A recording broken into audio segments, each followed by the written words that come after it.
Το καιρό εκείνο ο Ιησούς έτζασε από την Ναζαρέτ και την έκανε με ελαφρά πηδηματάκια για το ναό του Σολομώντα.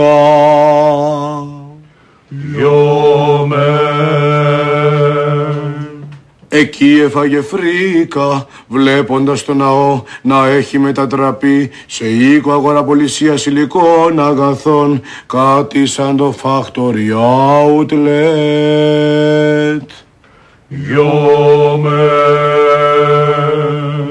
Τα πήρε στην κράνα ο Ιησούς, μπριζώθηκε για τα καλά, έκαψε πολλούς σκληρούς, πήρε ένα μαστίγιο και λαλημένος όπως ήταν, εγκρέμισε το ναό.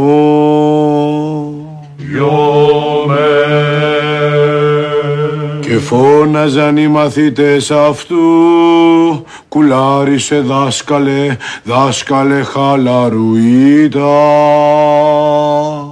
Χαλαρουίτα.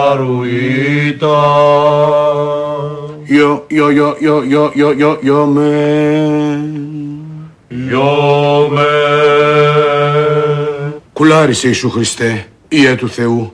Μην κάψεις καμία φλάντζα μεσημεριάτικα. Πρόθυσέ τους κανονικά. Είναι όλοι τους μπίου και σώσον ημάς από του πονηρού.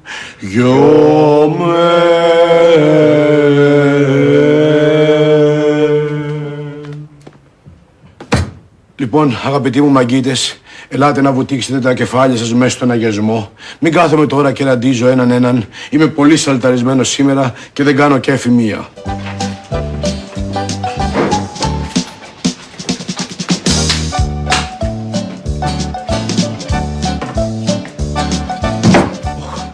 Βρήκε στεφάνι αυτός.